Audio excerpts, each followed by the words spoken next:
I came home early with a lemon cake and a stack of paint swatches under my arm. The house smelled like eucalyptus and furniture polish. Mom's sunroom door was pulled almost shut, a slice of light across the hallway floor. I heard my name before I saw anyone. "Lena will cover it, like always," Brielle's voice bright and careless. I stopped. My fingers tightened around the cake box until the cardboard creaked. Dad chuckled. "It's settled then. One grand party. Our anniversary and her wedding. Elegant, efficient." Mom hummed, and tasteful. "We'll tell everyone tonight." I didn't breathe. For 3 heartbeats, I stared at the sunlit strip on the floor at the dust motes floating like confetti that hadn't been thrown yet. Then I set the cake on the console, slid my phone from my pocket, and hit record. I didn't push the door. I didn't ask why. I backed away on silent feet the way you retreat from a sleeping animal with sharp teeth. In the entryway mirror, I saw my face calm, almost blank. That was new. That was a choice. Outside, cicadas screamed in the maple trees. I sat in my car with the door cracked and let the heat press against my skin until my hands stopped shaking. I'm 31. I'm a UX designer. I pay my bills on time. I do not faint in driveways. I called Miles. He picked up on the second ring. "Hey, Lee, done early?" "They're planning a combined celebration." My voice sounded steady. "And they said I'll pay." A pause. His voice dropped. "Okay. We don't argue today. We gather facts." "Facts," I repeated. The word tasted like water after a long run. "Do you want me to come get you?" "No." I looked back at the house, at the lemon cake sweating in its box. "Dinner is at 6. I'll be there. I'll smile. Then we'll make a plan." Miles exhaled. "I'm proud of you. Text me if anything changes." After the call, I let the silence settle. It didn't stay long. Memory barged in loud as brass. I was 21 when Brielle got engaged to Caleb Knox and announced she needed a beach formal wedding in Tulum. Dad called me into his office and closed the door like he was about to deliver state secrets. "You're practical," he said, smoothing the cuff of his shirt. "Your sister is artistic. She needs support right now. We'll all pitch in. You can help the most." Mom leaned in from the doorway. "It's family. You want her happy, don't you?" I had saved $14,800 for a study abroad semester I'd dreamed about since I was 15. I withdrew every dollar. I told myself it was generous, not foolish.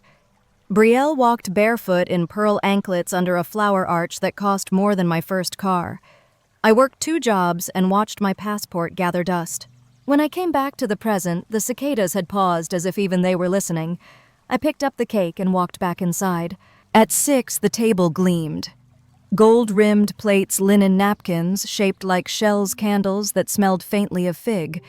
If you looked fast, we were the kind of family from magazine spreads. Look slower and you'd see the script. Brielle swept in 15 minutes late, glossy hair pinned with a clip shaped like a bow. She kissed my cheek like we were close.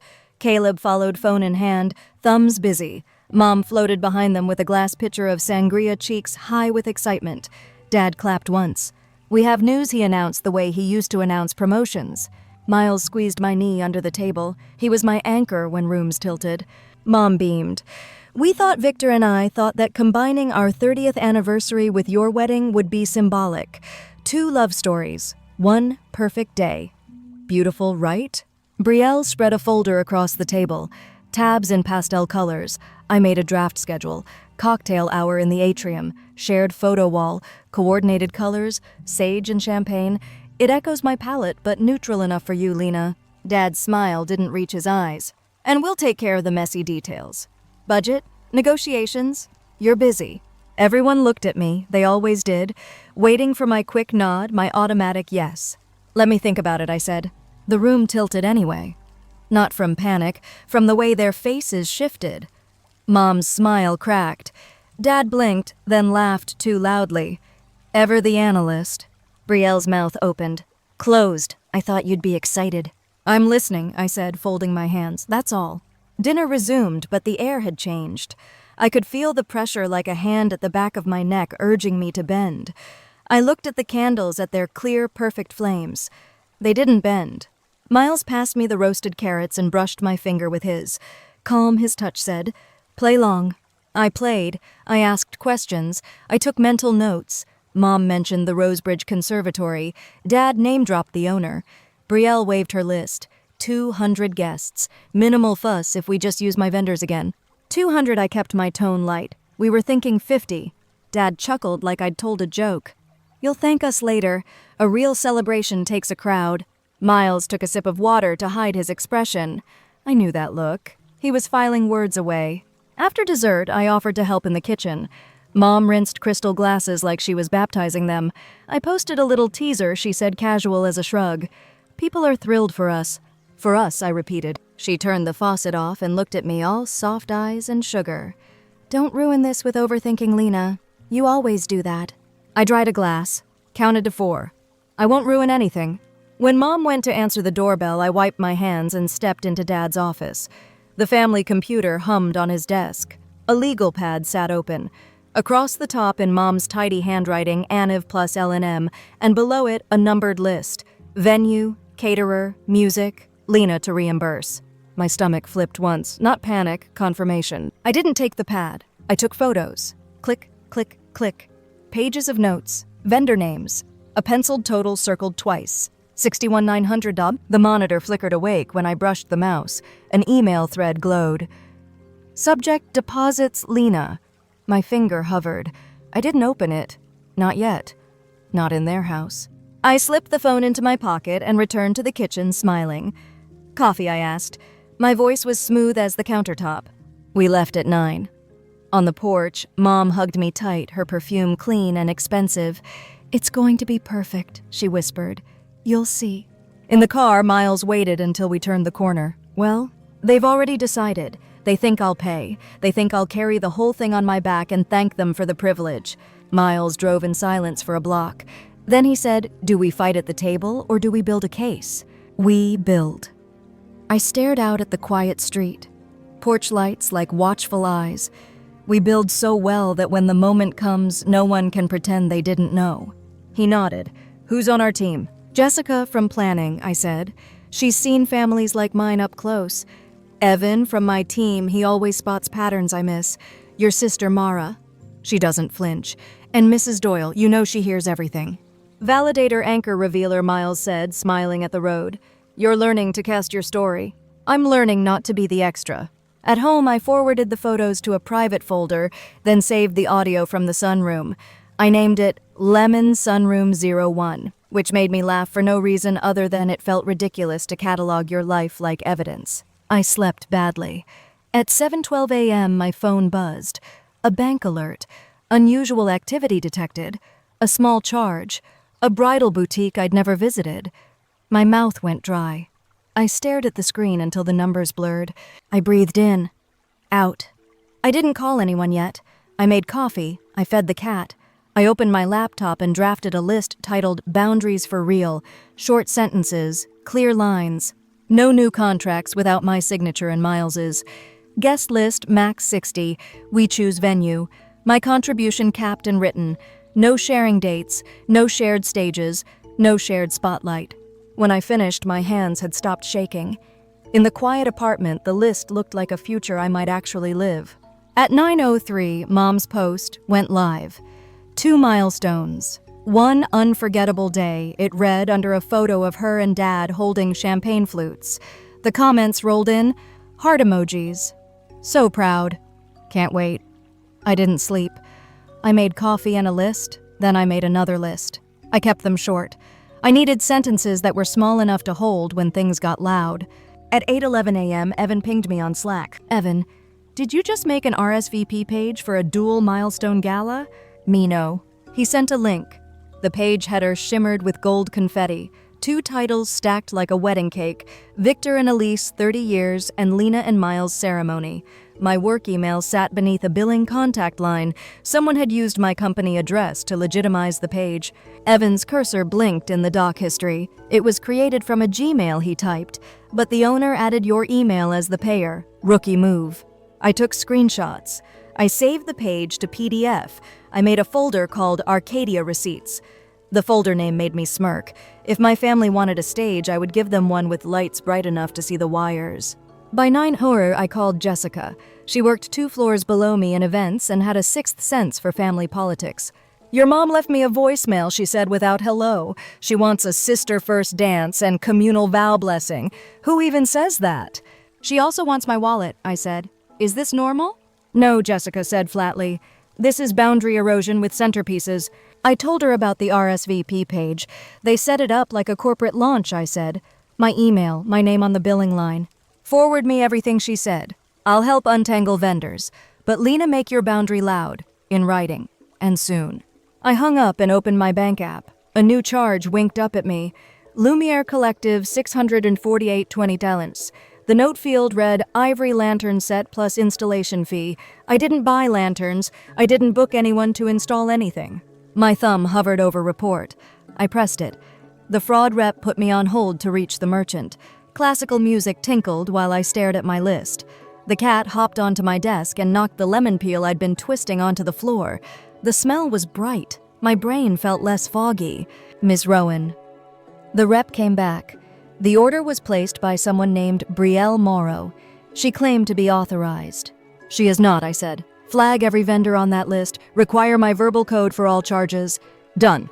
Would you like a new card? Yes, I said. Then after a breath, and please email me a record of this call. I ended it and texted Miles. Fraud lock on. Lanterns canceled. Miles, proud of you? Paper wins. Paper always won in my family. They preached image. They saved programs. They framed certificates. I could work with that. I went to the office anyway. Work steadied me. Digital problems I could solve. Human ones took rehearsal. At 11:34, Evan swung by my desk with his reusable water bottle and eyes full of gossip. Look at this, he said, dropping into the chair beside me and sliding his laptop over. On his screen, Google Drive showed a shared doc timeline ANIV L&M final. I blinked. How? They added your email to view. Bless their administrative hearts, Evan said. Click history. We clicked. Colored cursors danced across days I recognized. Mom's edits were neat and cautious. Brielle's were splashy. Confetti drop blinked from the 8 p.m. slot. Under budget, a thin gray line ran down the right margin with one blue note billed to L. I traced it with my eyes until it reached total $61,900. My scalp prickled. Childhood scenes stitched themselves behind my eyes with new captions. I'm 7 holding a cardboard crown from a class play. Brielle asks to try it for a second. The second turns into the entire party. I stand beside the cake, clapping for her as teachers say she has stage presence. I'm 12 practicing a solo for the spring concert. Mom touches my arm in the hallway. Your sister's voice carries better, she says gently. Your tone is quiet. You're good at harmonies, that matters too. I'm 21 watching the ocean swallow the last line of sun as my sister tosses her bouquet in Tulum. Dad squeezes my shoulder. You're the practical one, he says proud. We couldn't have done this without you. The label felt like a medal back then. Now it felt like a trap. Looking back, I said to Evan, none of this started the way I thought. Evan nodded. Patterns make chains, but they also give you a key. At lunch, I met Mara in a noisy cafe that sold sandwiches bigger than my face. She was the kind of woman who never apologized for taking up space, not even to move a chair. I slid the Lemon Sunroom audio across the table. One-party consent, I asked. In this state, yes, she said, listening in earbuds while tearing her focaccia into careful halves. You can use it to push back without blinking. Also, contract law is your friend. Whoever signs holds the bag. If your parents carry the pen, they carry the debt. They like carrying pens, I said. Then put weight on the ink, she said. Email every vendor now. Make it explicit that no one is authorized to use your name card or likeness without a signature from both you and Miles. And say it like a policy, not a plea. I drafted the email right there while the cafe clattered around us. Subject authorization policy. Lena Rowan and Miles Carter event. Body hello. Please note, any agreements, deposits, or invoices related to any celebration, including our names, require signatures from both Lena Rowan and Miles Carter. We will not be responsible for commitments made by third parties. Our personal cap is $6,000 total. No combined events. No shared billing. Lena. I CC'd Miles. I BCC'd myself. Then I sent it to every address I had scraped from the timeline Rosebridge Conservatory Lumiere Collective, a band called the Velvet Palms, and a florist named Fern and Thread. The florist replied first. A polite note. A PDF attached. Per your mother's request, we drafted a peony-heavy plan. See attached. Thank you for clarifying your policy. Page 2 listed card on file L. Rowan ending in 7308. My breath hitched. That was my number. I called Fern and Thread. An intern picked up voice like a tiny bell. Fern and Thread Harper speaking. This is Lena, I said. Please remove my card. It was added without permission. Oh, she said. We have a note that your sister handled it. She said you were too busy to call. I'm not, I said. Delete it now and send me confirmation. Doing it, she chirped. I'm so sorry, we're new. Not your fault, I said, thank you. I hung up and pressed my forehead to my keyboard for a second. The metal felt cool. The cat rubbed against my ankle as if to remind me my body was still a body and not a paper file. At 3:17, Mrs. Doyle buzzed my phone from downstairs. I've got your dry cleaning, her voice crackled. And a story. She came up with hangers on one arm and lemon bars in a foil pan on the other. Her hair was a white halo that always smelled faintly of gardenias. I was weeding the front with my gloves on, she said, setting the lemon bars on my counter like a gift at an altar. Your mother walked by on the phone. She didn't see me. My stomach did a slow turn. Mrs. Doyle took a breath. She told someone that you'll feel useful at last paying for everyone. Her words, not mine. The room tilted, then righted itself. Thank you for telling me. You teach people how to treat you by what you do after you hear things like that, she said, patting my wrist. I didn't learn fast. You can. I wrote her words on a sticky note and stuck it on my monitor. What you do after. At 5, I went to my parents' house alone. Miles wanted to come. I asked him not to. Some scripts have to be broken in the original venue. Mom's table was set for casual snacks, which meant 3 kinds of olives, seeded crackers, almonds in a crystal bowl, and strawberries arranged in a heart. My life had always been curated like this. Beautiful. Heavy. Have some manchego, Mom said. You always get low blood sugar when you're upset. I'm not upset, I said. I'm here to set a policy. Dad's eyebrows lifted. He loved policies when they were his. I emailed vendors, I continued. No contracts without both signatures. Our cap is 6,000. There will be no combined event. Silence. Even the clock on the mantel seemed to stop for a second. Dad laughed softly. Sweetheart, you don't understand how these things work. I do, I said, because I paid for them. This time, no. Brielle breezed in late, smelling like tuberose and wintergreen gum. She wore a white blazer over jeans, the kind of outfit that pretends it's effortless. What's the vibe, she asked, dropping onto the couch. I have Pilates in 20. Mom gave her a look that said, play nice. Your sister has concerns. I have boundaries, I said. Brielle rolled her eyes. Could we not do a TED Talk? We're on a timeline. I took an envelope from my bag. Inside were printed copies of my email. I placed one in front of each of them like a teacher handing out a test. Dad didn't pick his up. We've told the conservatory, he said. We're holding the ballroom. We simply need a deposit. Whose deposit, I asked. Don't be petty, Mom said, gentle and lethal. It's family. Brielle plucked the paper and scanned it. She stopped at no combined events and huffed. You can't be serious. We told everyone. People booked flights. You told everyone, I said, without asking. Dad leaned back. We raised you. We get some say.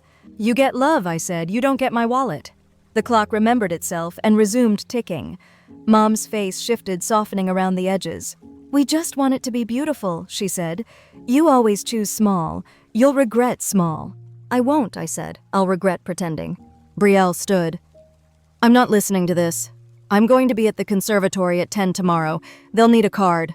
Then bring yours, I said. She laughed sharp as champagne. You're hilarious. When I stood to leave, Dad said, if you walk out, you will embarrass this family. I've done that before, I said, by existing as myself. On the porch, Brielle followed me out, voice low. You think Miles is marrying you for your boundaries? He's marrying you for your stamina. You hold everyone's mess. It's useful. Don't ruin your brand. I turned. My brand, I said, is changing. For a split second, something like surprise flickered in her eyes. Then it hardened. She smiled without warmth and went back inside. I drove to the lake to clear my head. The water was flat gray-blue, a mood ring that refused to perform. I counted my breaths. I pictured a version of my life with fewer chairs set at tables I couldn't afford. The next morning, the florist's intern sent me a screenshot. Per your request, we removed your card, she wrote. P.S. Your mom asked about adding a flower tunnel. We need prepayment. She said you'd call. 2 minutes later, a band manager called. Just confirming we're good to post that you're hosting the Velvet Palms. Your sister is very excited. We're not, I said. Do not post, and remove my name from all drafts. He hesitated. She said you're indecisive. We didn't want to lose the date. You will lose me if you post, I said, and my fiancé works in risk. He doesn't lose when things go to paper. Understood, he said quickly. We'll wait. By midday, Fern and Thread sent a new proposal addressed to Elise Morrow and Victor Rowan for anniversary arrangements only. I printed it. I highlighted the header with a yellow pen, the shade of school buses. At 2, Evan slid into my DMs. Spotted something. He sent a photo Mara had tipped him to. Mom's public Facebook story showed a stack of pastel envelopes tied with satin ribbon. The caption read, 2 love stories one day. She'll carry it, Bree wrote. She always does. Hatchet family tradition. The words were meant as a joke. The joke cut. I didn't comment. I saved it with the Lemon Sunroom audio and the budget PDF. The folder grew like a spine. At 4, Jessica called from a venue I didn't know. Wind whipped through her voice. They're doing a walkthrough without you, she said. Rosebridge Conservatory. Your sister told the manager you prefer to be surprised. They're drafting a contract with your name as payer. Who's signing, I asked. Your mother, Jessica said. And your dad? Together. They want to look decisive. Let them, I said, and make sure the manager knows about my email. I already showed him, she said. He went pale. He's adding a line, primary financial responsibility remains with signatories. Good, I said, my chest loosening. Thank you. Also, she added, your sister brought a garment bag. She said there will be vision alignment photos. She wore white. I closed my eyes and pictured the garment bag swinging like a promise. My jaw ached. I unclenched it. At 6, Mara came over with Thai takeout and a folder stamped with her firm's logo. This is a template letter, she said, pushing it toward me with a chopstick. Simple, clear. You'll send it after they sign. It reiterates your policy. It attaches your proof. It cites the venue's clause. It's not mean, it's math. Miles set plates. He moved around me like he always did when I was sparking close but not crowding. We're almost past the worst part, he said, the part where truth starts to feel like disobedience. After that, it becomes oxygen. After dinner, I went downstairs to see Mrs. Doyle. She sat in her window seat with a book of crosswords and a ceramic bowl full of peppermint candies. Do you ever wish you could go back and answer one moment differently? I asked, fingers tracing the bowl's rim. She smiled the kind of smile that knows something. Every day until I was 40, she said. Then I stopped wishing and started doing. At 9, my phone buzzed. A number I didn't recognize, a text with a photo. The image loaded in pieces slow enough to feel like a movie.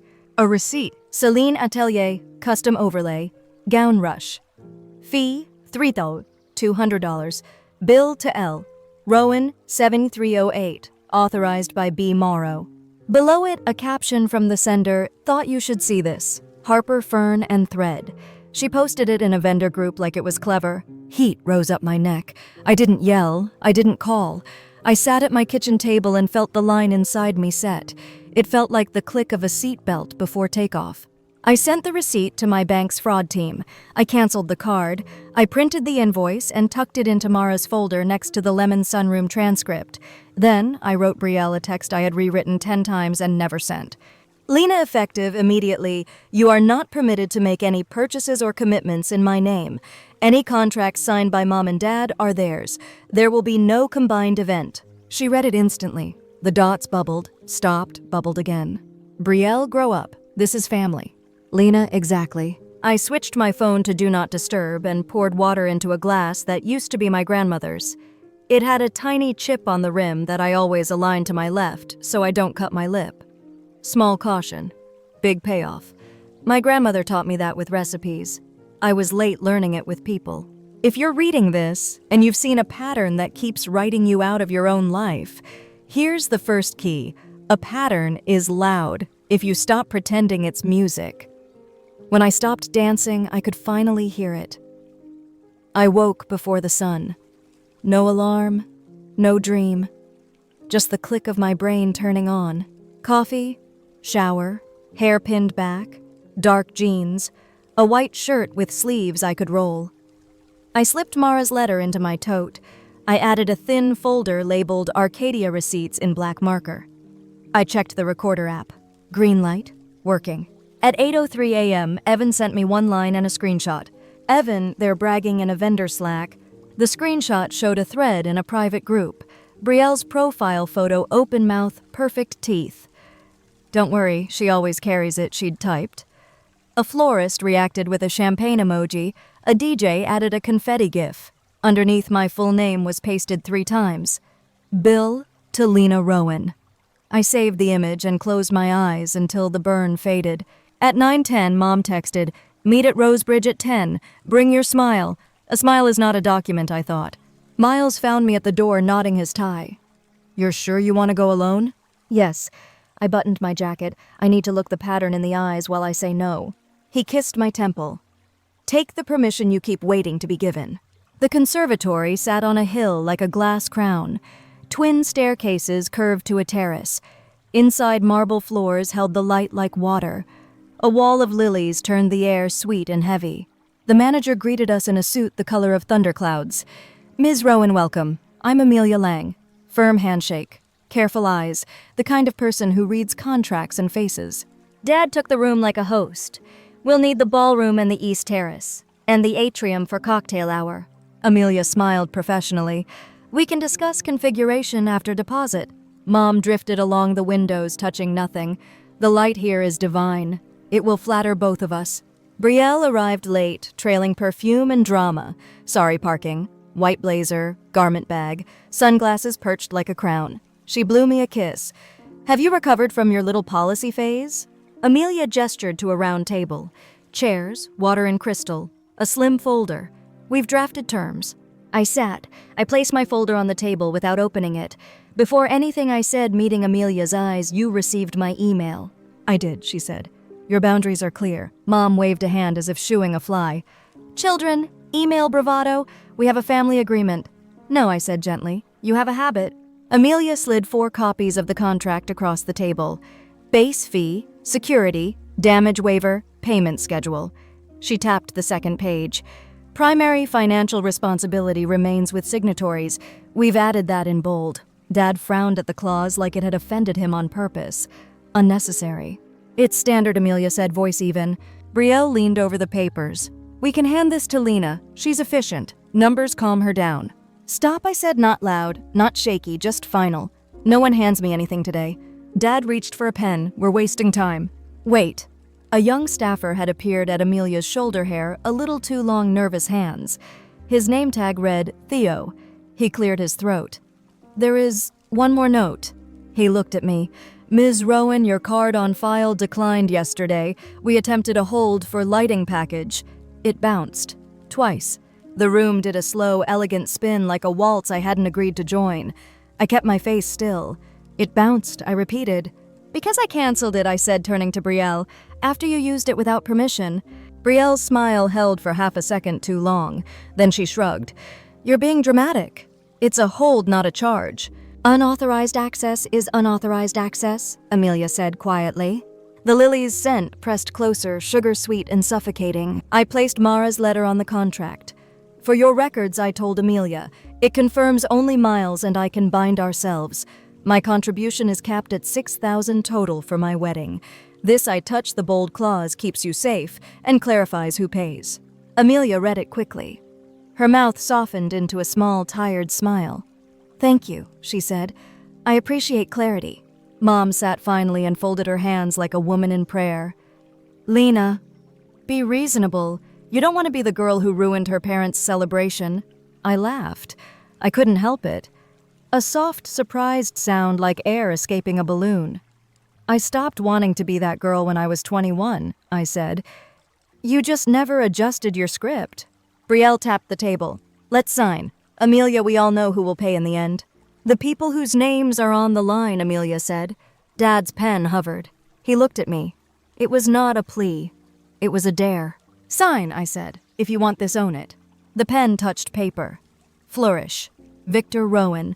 A slightly smaller flourish. Elise Morrow. Mom blotted the ink like it might smear the future if she didn't help it along. "Congratulations," Amelia said with smooth neutrality. "A representative will email your invoice by 5. Brielle lifted her sunglasses to her head. "Group photo," she chirped already, arranging us with practiced hands. "I'll write the caption." No, I said, stepping back. She blinked. We need to announce. You announced without me, I said. I'll do my own. Amelia guided us to the ballroom. Chandeliers, a ceiling painted with clouds, the kind of room that wanted an orchestra. Dad walked the perimeter like a general inspecting a map. Mom touched the drapery with proprietary affection. Brielle stood on the stage, arms out, eyes shining. Imagine my entrance, she breathed. I imagined something else, 40 people I chose inside a space with windows that opened. No stage, no entrances, no scripts. I pictured air that didn't smell like lilies. Amelia listed rentals, bar staff, security. I listened and didn't. My eyes found Theo near the back, typing notes on a tablet with anxious thumbs. He looked up, met my gaze, flushed, then said too loudly to no one in particular, "We'll need to confirm the second dress delivery location." Brielle hissed Theo. Amelia's head turned. Second dress. Theo swallowed. A rush overlay gown was invoiced to Ms. Rowan. His eyes shot to me. Well attempted. For the sister. For an anniversary look. Silence. Even the air conditioner seemed to stop to listen. Brielle laughed. Everyone acts like multiple looks are radical. It's my brand. Your brand doesn't run on my card, I said. Amelia raised a hand. We won't be mediating family finances. We will follow the contract. We will protect our staff. And we will require final payment by the date stated. Her voice was quiet steel. I liked her then. We finished the tour. Amelia shook my hand last. For what it's worth, she murmured low enough that only I heard clarity helps more than prettiness. Most people choose prettiness. I exhaled. I've been both. Clarity is cheaper. Outside in the bright cold, I called Miles. He didn't say hello. How bad, he asked. They signed, I said. In their names, clauses bold. The lilies tried to suffocate me. He laughed. Did you record? Yes, I said, and a junior staffer accidentally announced the second dress in public. Oh, he said, a grin in his voice. A revealer. Thank you, Theo. I sat on the stone steps and let the sun warm my face. My hands trembled finally, not from fear, from release. Ready for the next move, Miles asked. Yes, I said. Let's make our wedding small on purpose. We met Jessica at a place that didn't make sets of 200. The juniper house sat beside the old canal bricks, warm and weathered windows, tall and friendly. Inside, the greenhouse roof made the room feel like open sky. Potted citrus lined the walls. You could breathe there. Max capacity 50, the coordinator said. We prefer 30. Perfect, I said. We do brunch, she added, hands clasped. Citrus tarts, soft eggs, a pianist who doesn't play too loud. I wanted to hug her. When is your next open Saturday? 3 weeks, she said. Morning slot.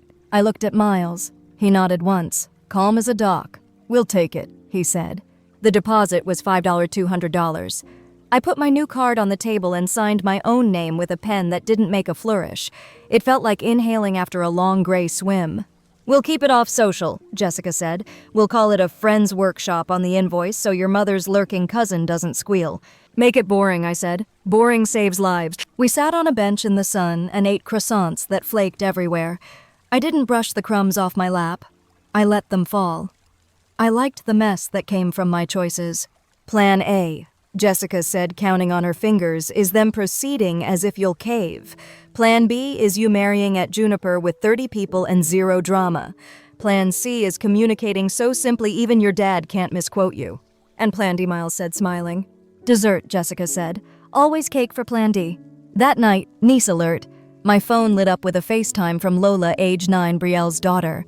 I answered. Her face filled the screen. Big brown eyes, gap-toothed grin. Auntie, she said. Mom said we might wear matching dresses at your party. Is that true? She said. We're the sparkles and you're the background. The sentence traveled through me like a cold wind. Hi, Bubbles, I said softly. You will be sparkly wherever you go, and I won't be anyone's background. She frowned.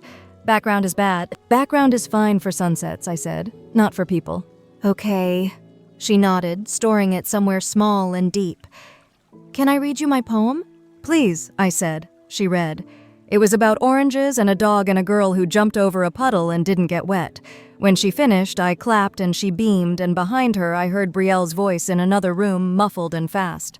Tell your mom I love her, I said, and that I'll text her later. Okay, Lola said. Mom says you're dramatic. I think you're fun. Both can be true, I said, smiling. Good night, Star. After we hung up, I sat in the dim kitchen and let my chest ache the way it does when someone small believes you. The kind of ache that makes you stand straighter, not smaller. At 9:40 p.m. my father called. No text first, no buffer. We moved the ceremony time, he said. No greeting. Father Andrew has a baptism at 2. You'll be ready by 11. You moved a ceremony I haven't agreed to, I said. You're being childish, he said. I won't have it. A pause. We told the Hendersons to arrive at 10. Don't embarrass us. I'm not attending a combined event, I said, and I won't be paying for one. You always come around, he said, weary and certain. It's what you do. Then consider this my evolution, I said, and ended the call before his silence could climb into my ear and stay there. I emailed Amelia with a short note. Thank you for today. For clarity, please keep all invoices addressed to Victor and Elise. My contribution is limited to a separate event. She replied. Understood. Please know you weren't the first person to breathe easier here today. We'll keep our notes clean. Clean notes. I taped that phrase on my wall next to what you do after. 2 days later, the first invoice hit my parents' inbox. Rosebridge deposit due in 72 hours. I didn't see the email. I heard the quake. Mom called. You let this happen. You signed, I said. You could fix it with one call, she said. I could, I said. And I won't. Her breath hitched. We raised you. You kept me, I said. You didn't own me. Silence widened between us like a river that had always been there under the bridge. You're cruel, she whispered. Brielle is crying. Then she can use her voice for something real, I said, and hung up before my old reflex, the one that runs toward tears like a house pet when it hears the snack bag could take the wheel. That night we ran rehearsals. Not for vows, for boundaries. Miles sat across from me at the table and read my mother's lines in a perfect imitation of her light, dangerous tone. I answered with sentences I'd written on index cards in thick black pen.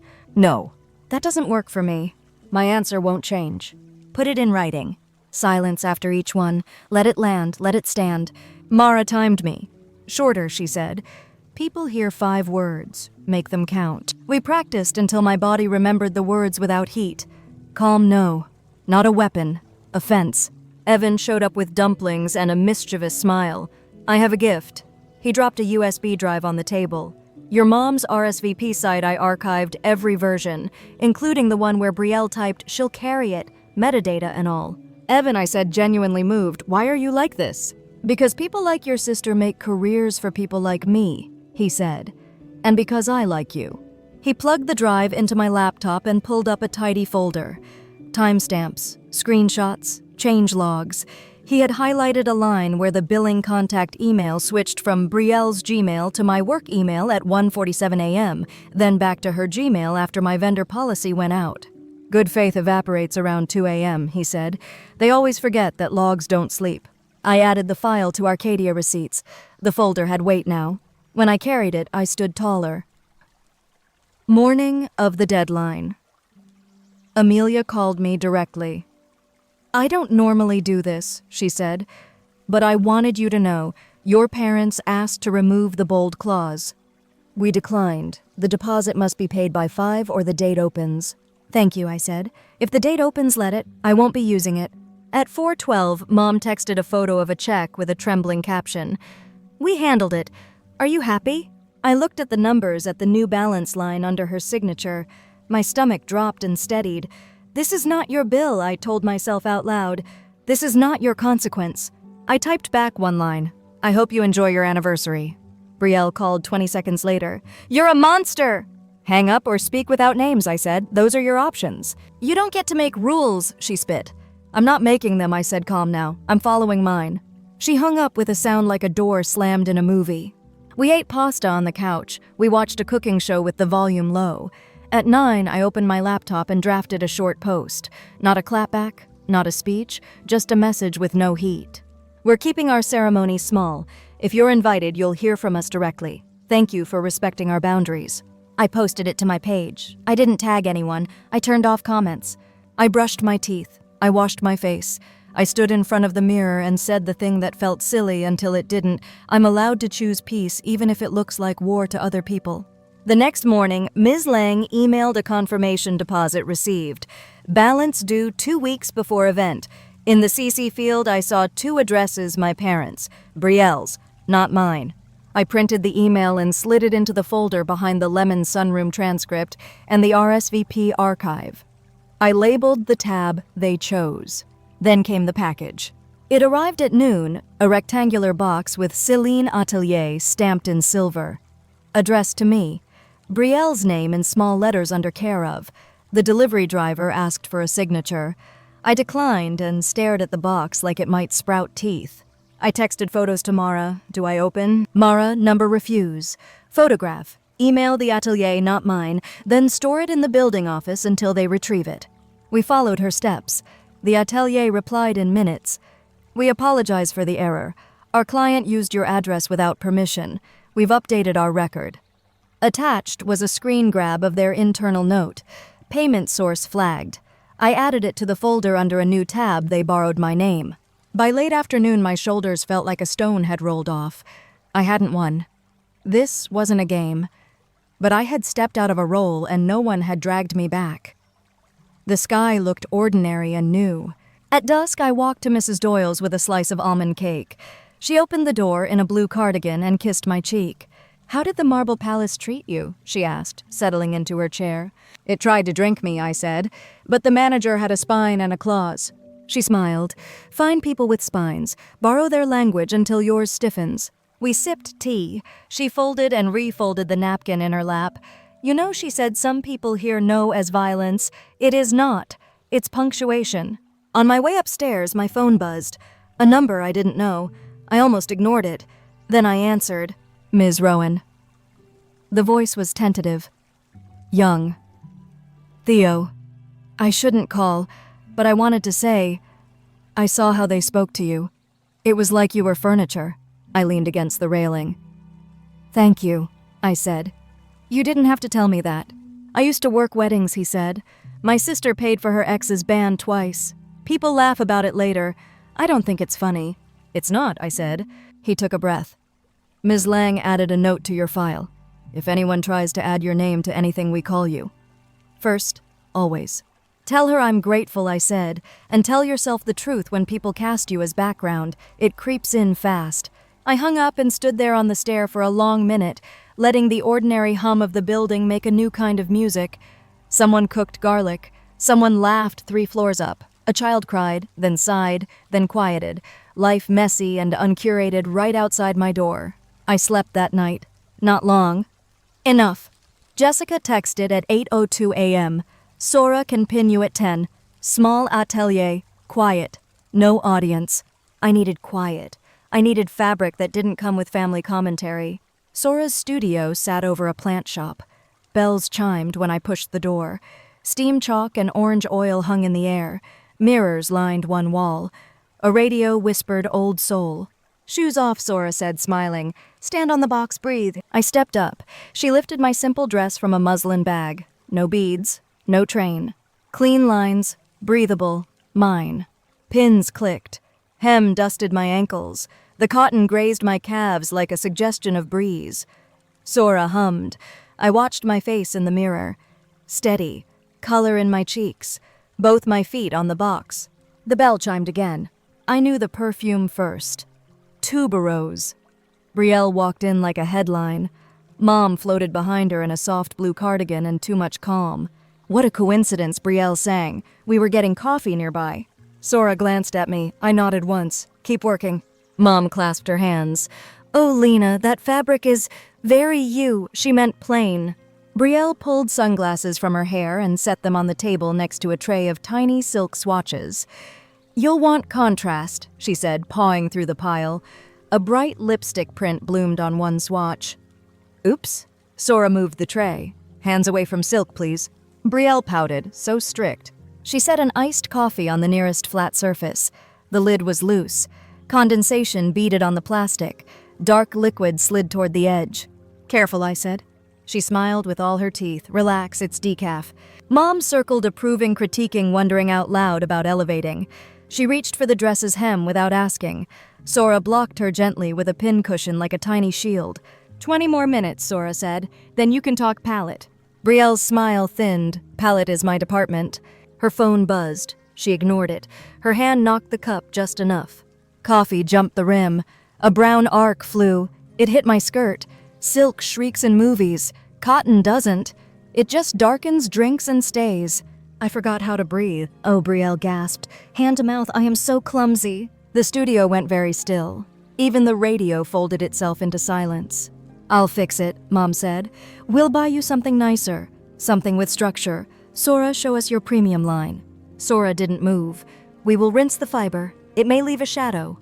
Brielle looked at the stain, then at me. Good thing you hadn't purchased, right? I was going to break, right here, in a room full of mirrors.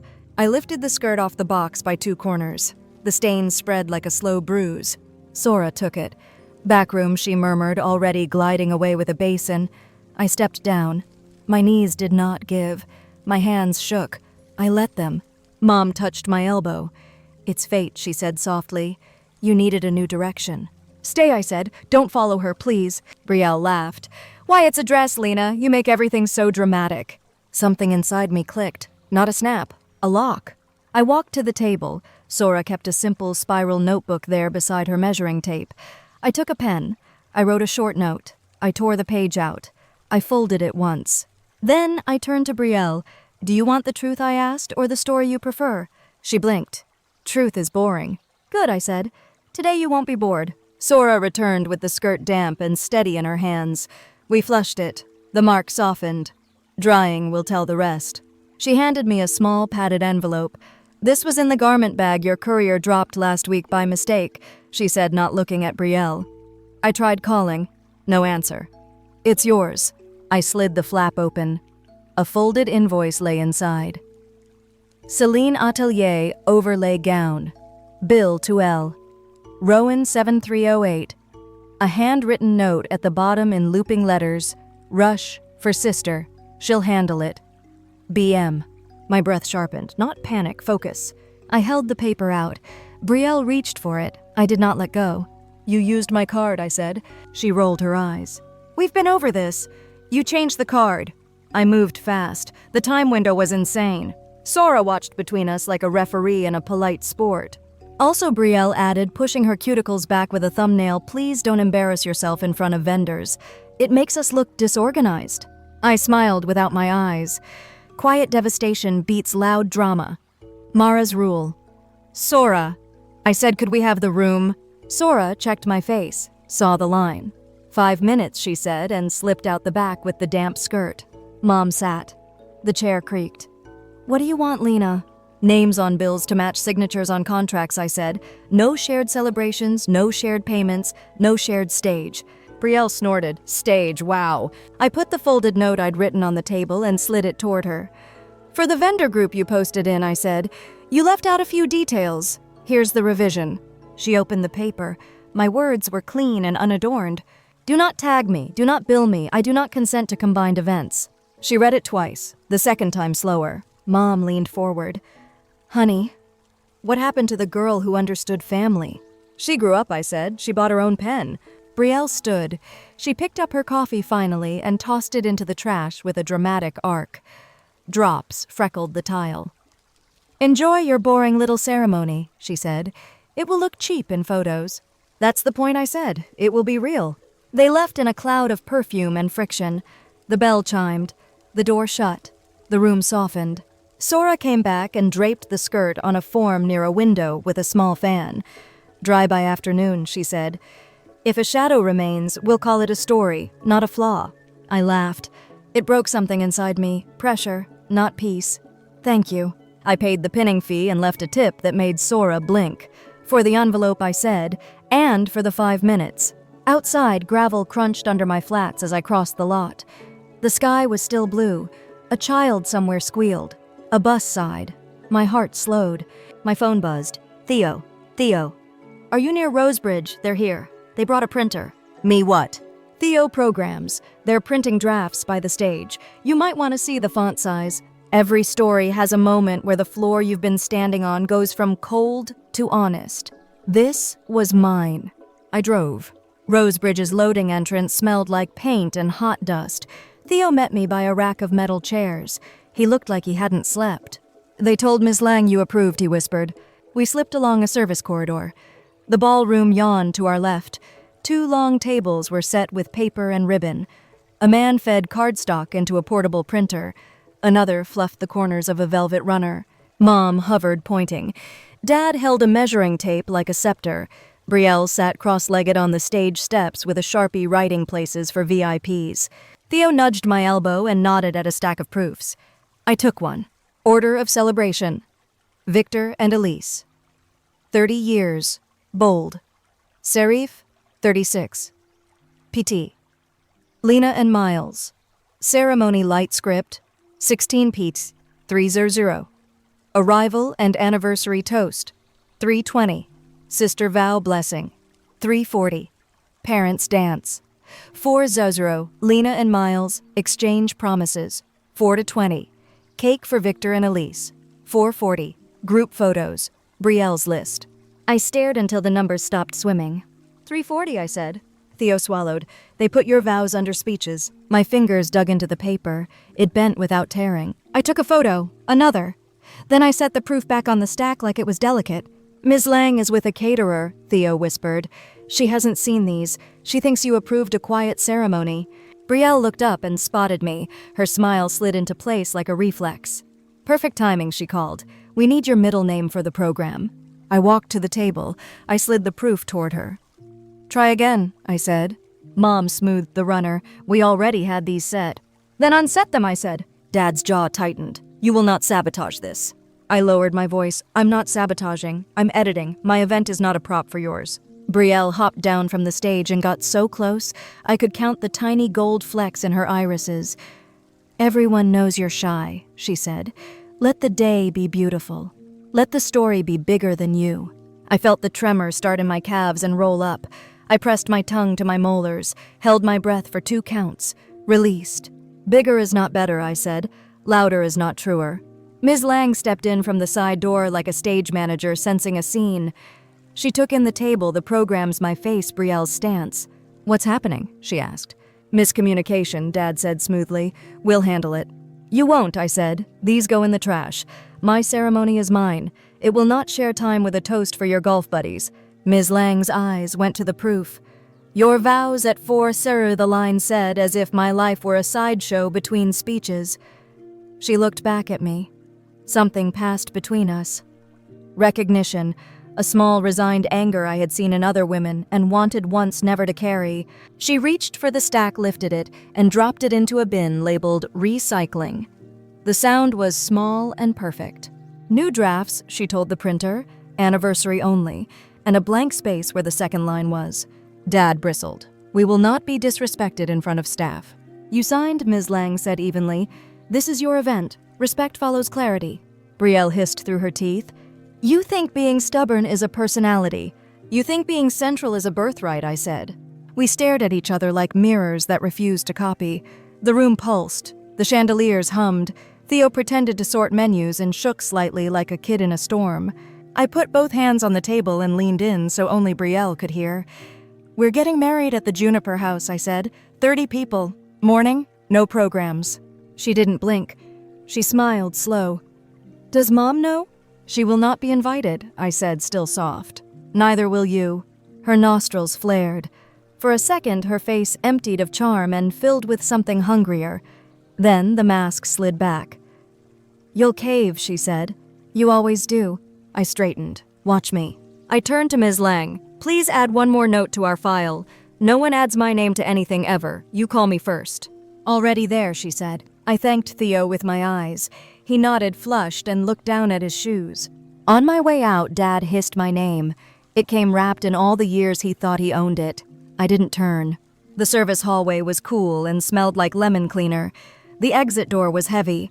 I pushed it with my shoulder. Light flooded the concrete.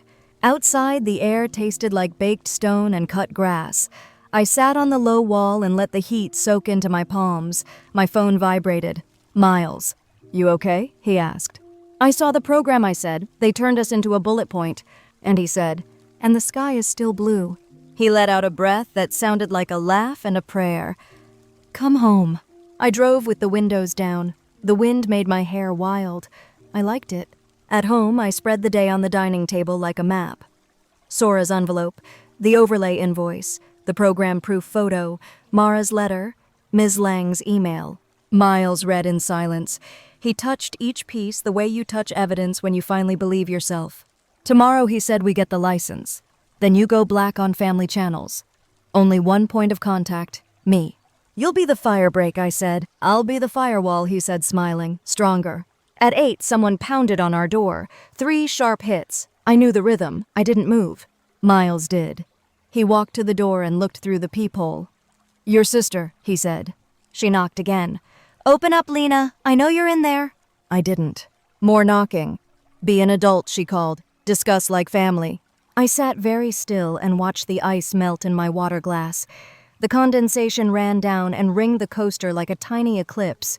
Lena, she tried again, voice honeyed. Let's not make this a fight.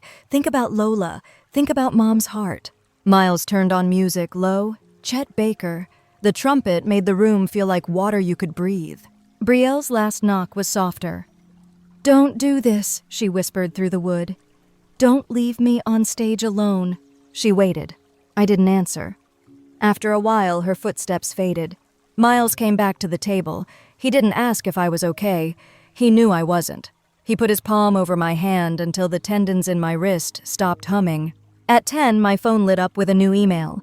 Subject, Juniper House confirmation and checklist. The coordinator had attached a timeline in soft green. 9:30, arrive. 10:00 vows. 10:12 cake. 11:00 photos by the lemon tree. I stared at 10:12 until my eyes watered. It felt like a secret door swinging open in a wall I'd pushed for years. The room beyond was small. It had air. I printed the timeline and slid it into the folder behind the proof. I labeled the tab, We Chose.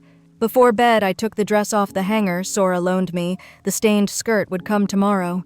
I didn't need it tonight. I held it up to my body in the mirror. It looked like a clean page. I thought about the little notes I'd been leaving myself taped to monitors and cupboards and the inside of a closet. What you do after. Clean notes. Short no. I added one more above my desk written without flourish in my blockiest hand. Close the door that hurts you. Morning came clean and sharp. I woke before the alarm and read the line I'd taped above my desk last night. Close the door that hurts you. Then I read the Juniper House timeline again. 9:30 arrive. 10:00 vows. 10:12 cake. I liked the precision. It made the day feel held. Miles brewed coffee. We ate toast standing up. No speeches, no photos. The apartment smelled like butter and citrus hand soap. He slid our license checklist across the table. Firewall mode, he said. One point of contact, I repeated. You. I set my phone to do not disturb. Only 3 people could ring through Miles, Jessica, and Mara. Everyone else could talk to a wall. At 8:40, we picked up the license. The clerk had dark lipstick and a stamp that thumped with satisfying authority. When she handed us the form I thought of every time I'd signed my name beneath someone else's plan. Not today. By 9:15, we were at the Juniper House. Sun poured through the greenhouse roof. Lemon trees lined the back wall. The air tasted bright like zest. The pianist tested a scale and then tucked into something gentle. I felt my lungs remember how to work.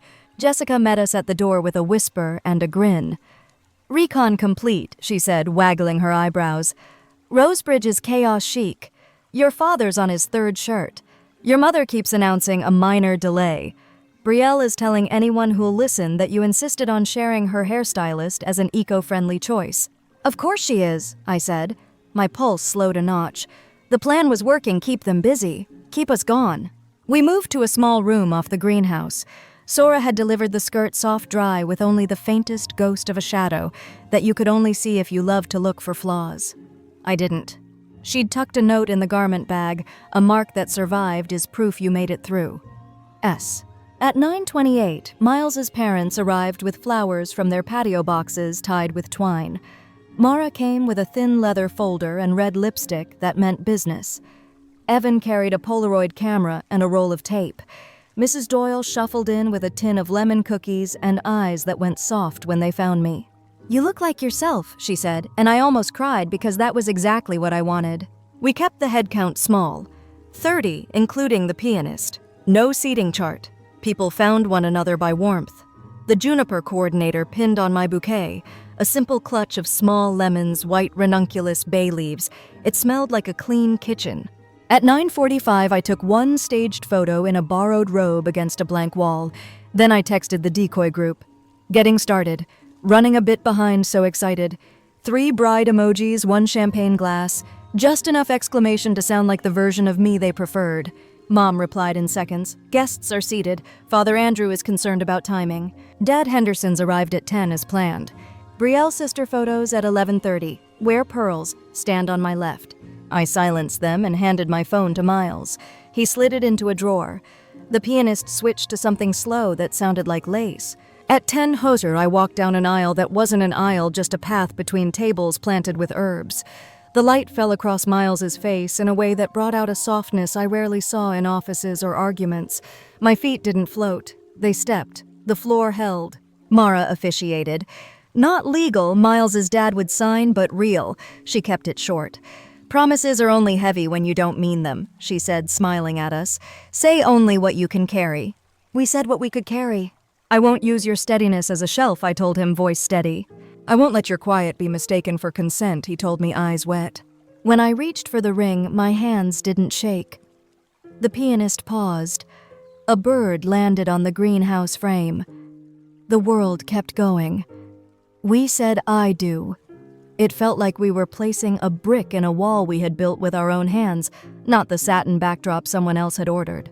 At 10:12, we cut a small lemon cake with a buttercream edge. The knife slid through without resistance. Citrus and sugar and light. Everyone clapped the way 30 people clap when they really mean it. Jessica dabbed her eyes and laughed at herself for it. Evan took a Polaroid, shook it, and taped it to a window frame. We chose. 10:12. He wrote with a Sharpie. At 10:45 per the bait schedule. Miles grabbed my phone from the drawer. I posed against a blank wall with hair done and no context in frame. Hair done, makeup next. Running 30 minutes behind. He sent it to the family thread and put the phone away again like it was a tool, not a leash.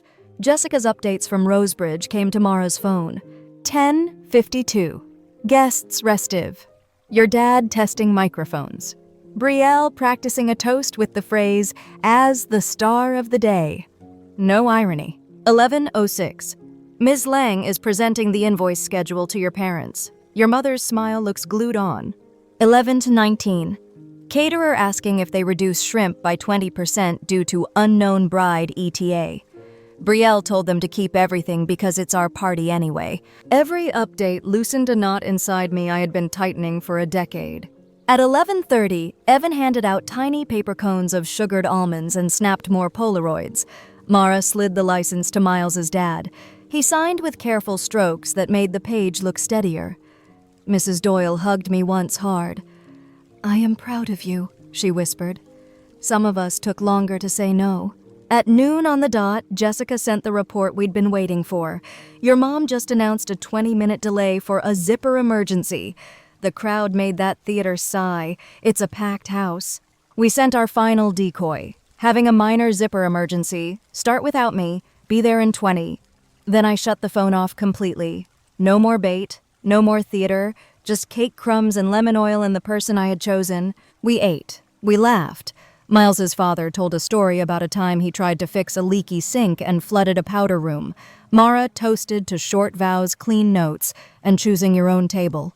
Evan played a short melody on the piano. Jessica took a photo of my shadow across the lemon tree and showed me the screen. Proof, she said. You exist even when you're not centered. Around 1:30, we stepped outside for photos. The canal shimmered. A cyclist rang a bell. A kid dropped a stick in the water and shouted when it vanished under a bridge and popped out on the other side, the kind of small joy that doesn't repost well. I breathed it all the way in. By 2 people began to drift. Hugs, crumbs on jackets, a to-go box of cake for Mrs. Doyle, a lemon tucked into my bouquet by the coordinator who said, for your kitchen, for later, for proof. We drove home with the windows down. The world did not shift to accommodate our new status. The stoplights were still mistimed on Union Street. A dog barked at a mailbox like it was a rival. The sky was a wide, ordinary blue. On our coffee table, I laid out the folder, now thick with tabs they chose. They borrowed my name, Lemon Sunroom, RSVP Archive, clause in bold, Juniper Timeline. The binder clip held firm. I sat back and let the quiet cover us. At 3:12, while we were slicing pears in the kitchen, Jessica's voice message arrived. We put it on speaker. "Hey," she said, then laughed, then caught her breath. "I shouldn't enjoy this, but your mother's voice has reached the octave where glasses crack. The venue has presented the payment schedule. Your father asked if they could run it through Lena as a courtesy." Ms. Lang pointed to the clause and said, "No." There was a pause, like a gasp at a magic show. In the background, a murmur of voices. Someone Brielle yelling about the optics of abandonment. Someone else, Theo, asking if they should reduce the ice order. Jessica continued, "Guests are peeling off. The Hendersons left through the side with plates wrapped in napkins. The cake is sweating on the table like it's embarrassed. I'll swing by with a debrief. Also, congrats you two. You did it." We stood still, knives in hand, and let the words land. We did it. Not in a movie way, in a practical way. Boundaries in ink. Feet on ground. Cake at 10:12. That night, we ate leftovers on the couch and looked at Polaroids taped to the wall. Any other wedding would have generated an album of angles. We had 12 squares each, a small proof. It felt like enough. The doorbell rang at 9:58 the next morning. I knew the cadence. Miles looked at me. I nodded. "Firewall," I said. "But open it." He did.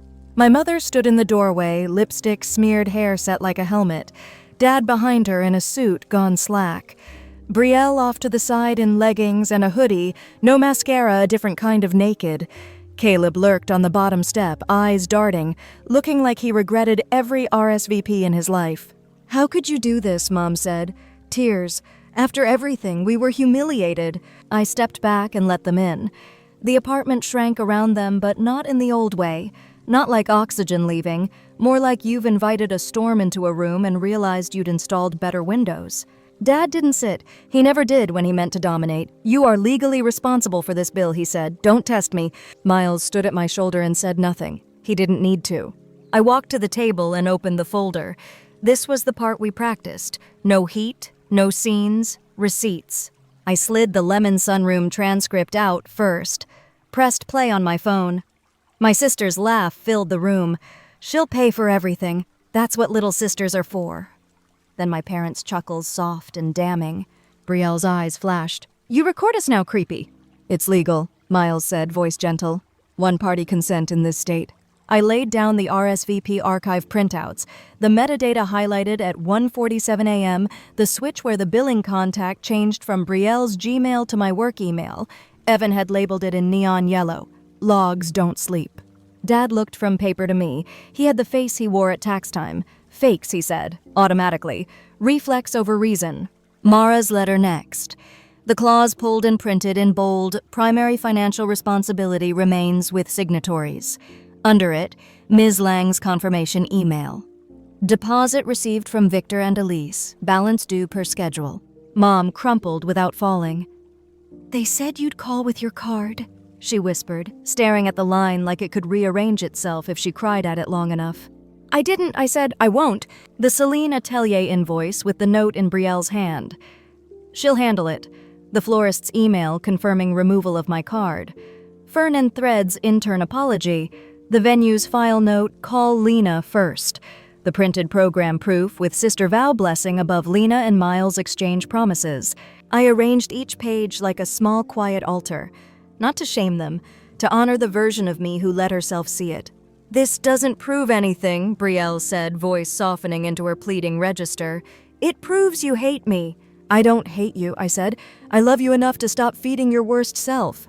Caleb stepped forward with his hands raised like a traffic cop in a cartoon.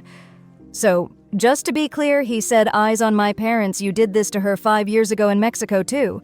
The room stuttered. It was the little question that steals the script. Dad's mouth opened.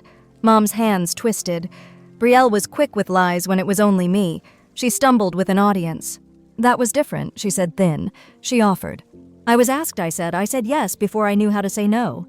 Caleb looked at Brielle. His face closed, not cruel, just finished. "We'll talk later," he said, and I believed him. Dad went for anger again. We raised you, he repeated like it had a magical property. You owe us. I owe you gratitude for food and a roof, I said. I'm not obligated to be your wallet or your storyline. Mom sat finally. Mascara made tracks she would hate in photos. What are we supposed to do? She asked in a small voice that had rarely left her throat. Pay your bill, I said, or cancel your party. Those are the choices the contract offers. Brielle laughed once, not because anything was funny. You're cruel. I'm consistent, I said. It just feels cruel when you're used to me erasing myself for you. Silence. Not the suffocating kind, the kind that follows a diagnosis. It rang through the room like a bell you don't ignore. I walked to the door and put my hand on the knob. You can leave now, I said softly. I'm tired. Mom stood. Her legs wobbled. She looked around our small living room like it was a set she didn't understand. Dad's jaw worked. He wanted a parting shot. He didn't find one. Brielle paused by the threshold and looked back at me like she was trying on a face she didn't know how to wear. You think you won, she said. I think I stopped losing, I said.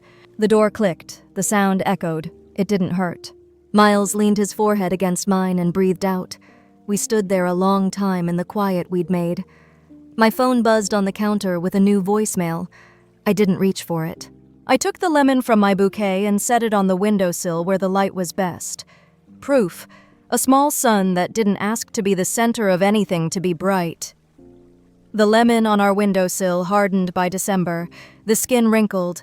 The color deepened. On cold mornings, the sun hit it like a tiny lamp. I left it there on purpose. Proof doesn't always look pretty. Rosebridge sent 3 invoices. They were paid. Not by me. Mom called once to tell me the final number. Her voice was flat like a screen with the sound off. I didn't say I told you so. I said I hope you still danced. She didn't answer. Later, Theo emailed to say the night ended early. The cake looked tired. The room felt heavy. He got a raise in January. We built a new rhythm. Sunday soup with friends. Lunch with Mara, where we traded 1 victory each, no humility required. Mrs. Doyle came by with stories and peppermint candies. Evan hung the 12 Polaroids on linen twine in our hallway. He wrote the date under each in neat block letters. The middle one we chose. 1012 sat at eye level. I touched it every time I passed. Brielle went quiet. Then in February, a postcard arrived. Not a text, not a DM. An actual card with a watercolor of 2 chairs facing a window. Starting therapy. It's loud in here. B. No apology. No pitch. A fact. I pinned it under a magnet shaped like a pear and didn't reply. Not yet. In March, we planted the lemon seeds in a cracked clay pot. Miles pressed them into the dirt with his thumb, then labeled the rim with a silver marker. Try. We set the pot next to the window where the light was kind enough to small things. Spring softened the city. I slept better. I laughed faster. I stopped rehearsing arguments in the shower. I wrote 5 sentences on a card and kept it in my wallet. I am not a stage. Love without consent is control. No is a boundary, not a weapon. Boring can be holy. Paper wins. In May, Lola sent a voice memo. Auntie, my poem won 2nd place. It was about a lemon and a girl who didn't like microphones. Can I read it to you? I texted back a heart and a time. Brielle replied minutes later from her own number. We do Thursdays now at 4 with Dr. Omen. Could we do 5? If not, I'll make it work. She'd never offered to bend anything before. I wrote back, 5 is good. Lola read at 5. The poem had 8 lines. It was perfect. At the end, she looked into the camera and asked the question that split something open in me. If Mom isn't invited, am I still invited to you? The room stilled. My throat went hot. Miles looked up from the sink and waited. Yes, I said. Always yes to you. Then I added, boundaries are doors for grown-ups, not fences for kids. Brielle's face flickered into frame behind Lola. No makeup, hair in a knot. She didn't argue. She mouthed thank you and stepped back out. June brought small sprouts in the lemon pot. 2, then 3. Bright green like new thoughts. I took a picture and sent it to no one. Not everything needs to be shared to be real. Mom called on a Tuesday in July. I'm reading a book, she said, like it was news. About enabling. I waited. The words came haltingly, like she wasn't sure where to place them. I thought support was love. I think I liked control more than love. Silence. I'm sorry. I sat at our table and put my hand on the lemon pot and let the warmth of the clay travel into my palm.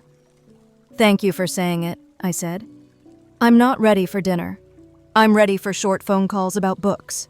She laughed, a small, real sound I hadn't heard since I was 12. Okay.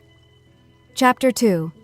On Thursday, Dad did not call. He sent a photo in August of a fishing trip with his old friend Harris. No caption. 2 men on a dock, hats, low mouths, set. A little lonely.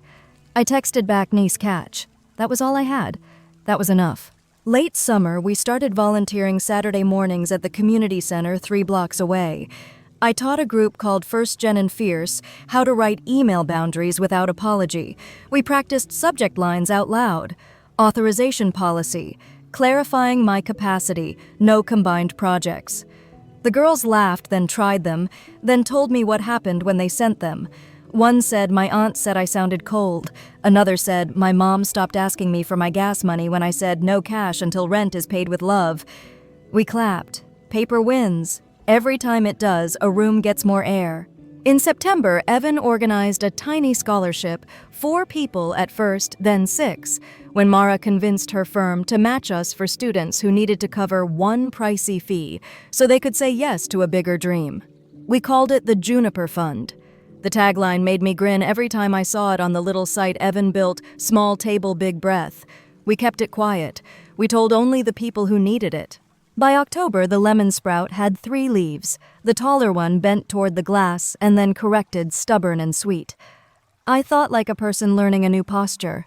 On our anniversary, we set our 12 Polaroids on the coffee table and invited the small circle who had stood under the greenhouse roof with us. Soup, warm bread, and apple galette. Miles faked his way through with YouTube and courage. Jess made a banner from scrap paper that said 1 year of air. Mara showed up with red lipstick and a gift in a flat box. Inside, a shadow box. Under glass, mounted on dark green linen, our license copy, the Juniper House timeline, and the tiny handwritten label Evan had taped under the Polaroid we chose. 10:12. I cried. Everyone pretended to need napkins at the same time. The doorbell rang just before dessert. Not the pattern I dreaded. A light knock like someone who didn't want to take up space. Miles went. He looked at me over his shoulder. "It's Brielle," he said softly. "And Lola." I nodded. "Let them in." Brielle held a casserole dish in both hands like an offering. "It's baked ziti," she said too quickly. I didn't know what else to bring. I Googled apology food. People laughed. Not at her. At the sentence. At the human in it. She stood there and took it. I saw the work in the way she kept her shoulders down, not up around her ears like armor. Lola ran to me. "Happy we chose day," she said solemn, and handed me a lemon she'd painted on a flat river rock. A little sun. A little weight. I put it next to the sprout. Brielle didn't rush to hug me. She didn't perform. She looked at the Polaroids, and then at my face. "I've been awful," she said, not whispering. "I used your steadiness as a shelf." She flicked a glance at Miles. "I called Dr. Oman by his first name yesterday. He said it was progress." Everyone laughed again, even me. "I am not asking you for a big scene," she said, "or a reset.